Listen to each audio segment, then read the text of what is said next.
Hi guys, and welcome back to the channel. If you're new here, I'm Vandy, and if you're a returning subscriber, welcome back. It's Monday, that means it's time for Braid School. If you're new here, we've been working on becoming better braiders, where I show you all of my tips and tricks that have kept me on the path of being a six-figure braider. In the last two episodes, we have been focusing on drilling down on our parting maps. We've already done industry standard, medium, knotless, box parting, which also works for regular box braids. We've also done C parting as well. And today we're going to tackle the one that everybody clamors over, and that's triangle parts.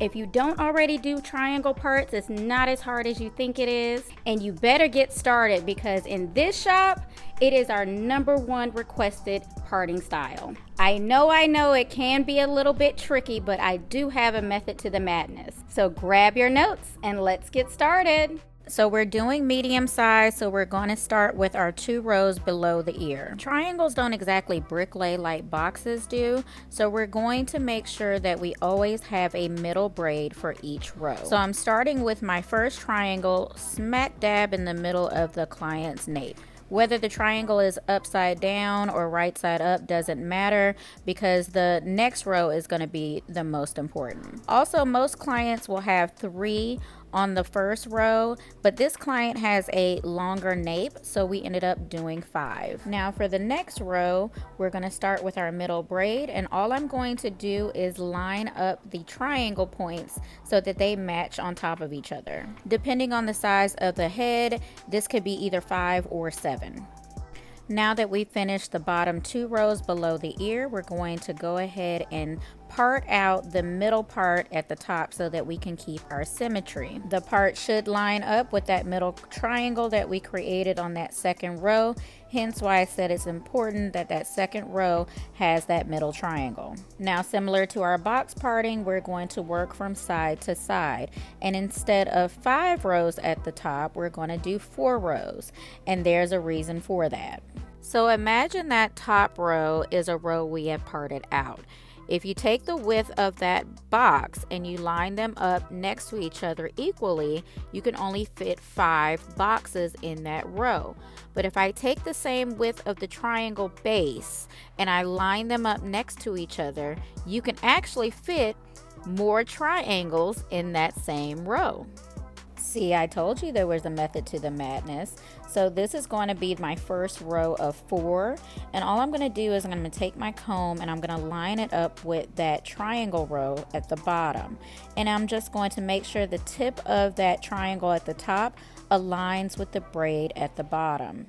If you are a pre-parter, this is your time to shine because I typically will pre-part the row out to make sure that all of the triangles are even and there are enough to fit within the space.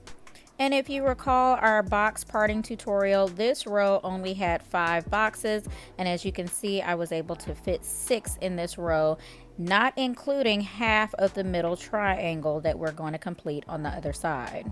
Now, when I'm working alone with triangles, I will typically work from ear to ear just to keep the continuity of that middle triangle and make sure everything is even. But if I'm working with an assistant and I need to get one side completed, and for purposes of this video, I'm going to go ahead and work on that second row. And the same rules apply. I want to line up those triangle points together and make sure the top of the triangle lines up with the bottom braid. And for the second row, I have 7 triangles on this one side, not including half of that triangle in the middle. And as you can see here, as I move to the other side of the head, as long as I stick with this parting map, my lines and my points are always going to match up.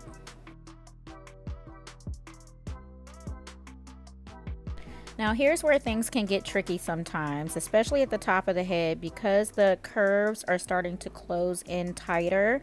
It can be a little bit confusing as to where to place the triangles. However, because we have our map set up, we're still going to align our points together. So if you're an expert, you could very well go ahead and do a C shape at the top like we do for boxes, and just line up your points that way. That would work for this head shape. But for the clients who have head shapes that you're not sure about, creating rows going straight back Works like a charm every time. And all you're going to do is use your points of reference as guides. So you see the tip point of that triangle, the tip point of that triangle, and our middle one. Those 3 triangles in the middle are our points of reference. All you want to do is locate those points and then create a row going straight forward. You should have 4 rows.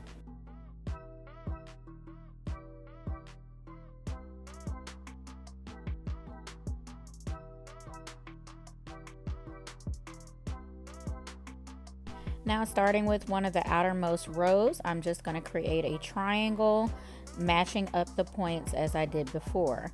This row in particular had 5, and sometimes it can be 6, sometimes it can be 7, sometimes it can even be 4, but either way those triangles are still going to fit in place.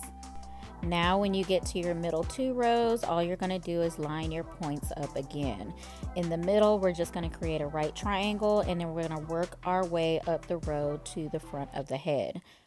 And I apologize in advance. I did a time lapse on this part and had no idea that it was out of focus, but you kind of get the drift. Each of these rows ended up having 7 braids on each side.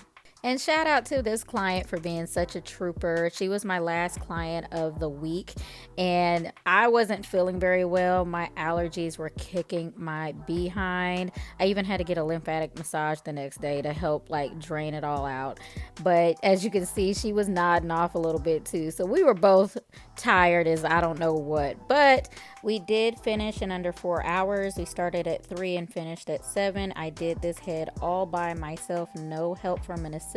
If I was feeling 100%, I probably would have finished this in about 3.5 hours. All right, I know it's been a while, but let's spice things up a little bit with a pop quiz. If you recall from our box parting tutorial, industry standard sizing for medium, we did 2 rows below the ear and 5 rows above the ear. For the triangles we did today, we did our basic 2 rows below the ear. How many did we do above the ear? Drop your correct answers in the comment section below for an opportunity to be featured in our next Braid School video. As always, if you learned something, make sure you give this video a big thumbs up. It helps the channel out so much.